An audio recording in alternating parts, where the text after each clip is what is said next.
नमस्ते बच्चों, हिंदी कक्षा में आपका बहुत बहुत स्वागत है। चलिए आज हम हमारा नया पाठ शुरू करते हैं। ये एक कहानी है और इस कहानी का नाम है बहादुर। आपने बहुत से कम उम्र के लड़कों को कारखानों, चाय की दुकानों या फिर घरों में काम करते तो देखा होगा। आपकी इच्छा होती होगी कि उनके विषय में कुछ जानें, जैसे वे कहाँ से आए हैं, कैसे रहते हैं, उनके साथ कैसा व्यवहार किया जाता है आदि। हो सकता है इस विषय में आपके कुछ अनुभव भी हो। बहादुर एक ऐसे लड़के की कहानी है जो अपने घर से भागकर शहर आता है। वहाँ एक घर में नौकरी करने लगता है। वह अपना काम पूरी ईमानदारी और लगन से करता है, लेकिन एक दिन अचानक वह इस घर से भी भाग जाता है। आइए जानते हैं क्यों।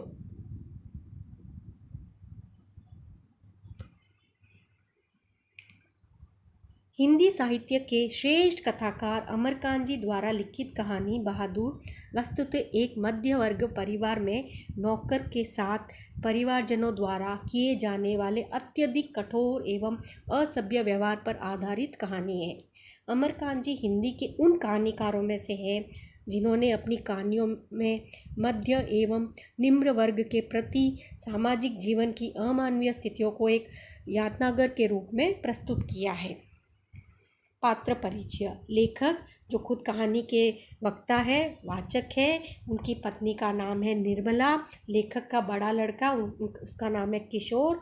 दिल बहादुर ये एक 12-13 वर्ष साल का नेपाली लड़का है तथा लेखक के घर का नौकर भी है, जिसका नाम दिल बहादुर से केवल बहादुर कर दिया जाता है।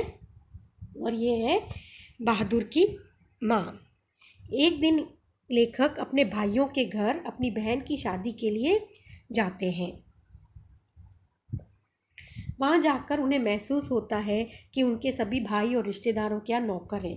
दोनों भाभियाँ रानी की तरह बैठकर चारपाइयाँ तोड़ती रहती है, जबकि उनकी पत्नी निर्मला सुबह से शाम तक घर के कामों में व्यस्त रहती है।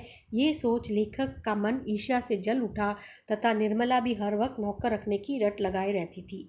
यही स्मृति बहादुर को देखकर लेखक को नौकर रखने की आवश्यकता का अनुभव कराती है। तभी साले साहब दिल बहादुर को बस स्टेशन पे मिलते हैं। वो दिल बहादुर को उनके लेखक के घर लेके आते हैं।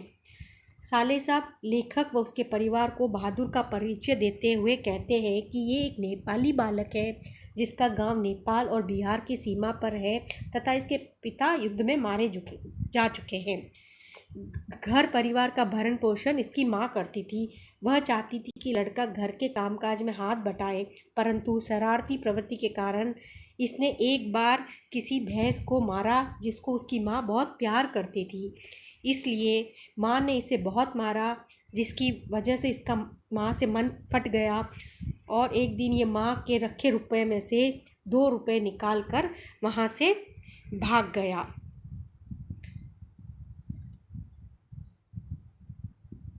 निर्मला का बड़ा लड़का किशोर एक बिगड़ा हुआ लड़का है, लेकिन बहादुर अत्यंत परिश्रमी लड़का है जो अपनी मेहनत से पूरे घर को न केवल साफ सुथरा रखता है बल्कि घर के सभी सदस्यों की भी आवश्यकताओं को पूरा करता है। उसके आने से परिवार के सभी सदस्य बड़े ही आराम तलबी एवं कामचोर व आलसी बन जाते हैं। इतना काम करने के बावजूद वह हमेशा हंसता रहता है। हंसना और हंसाना मानो उसकी आदत बन गई थी। वह रात में सोते समय कोई न कोई गीत अवश्य गुनगुनाता था। निर्मला का बड़ा लड़का किशोर सारा काम बहादुर को सौंप देता था। यदि बहादुर उसके काम में थोड़ी सी लापरवाही करता तो वो बहादुर को गालियाँ देता तथा छोटी छोटी गलती पर बहादुर को पीटता भी था। बहादुर पीटकर एक कोने में चुपचाप खड़ा हो जाता और कुछ देर बाद फिर घर को कारों में पूर्वत जुट जाता था। एक दिन किशोर बहादुर को सुअर का बच्चा कह देता है, जिसके उसे स्वाभिमान को ठेस पहुंचती है और वो किशोर को काम करने से मना कर देता है। निर्मला के कटु व्यवहार से भी बहादुर बहुत दुखी हो जाता है।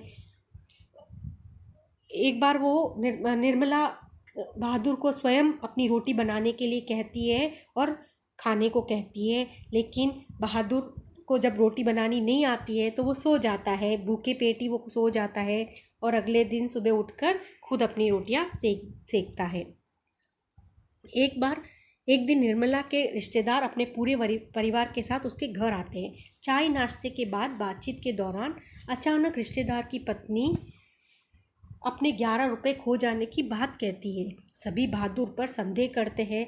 बहादुर लगातार मना करता है कि मैंने रुपए नहीं लिए, फिर भी उसे डराया धमकाया जाता है तथा लेखक द्वारा पीटा भी जाता है। इसके बाद निर्मला भी उसे डराती धमकाती है तथा 2-4 तमाचे भी मार देती है। जब भी बहादुर अपने निर्दोष होने की बात कहता है, परंतु उसकी बात पर कोई विश्वास नहीं करता है।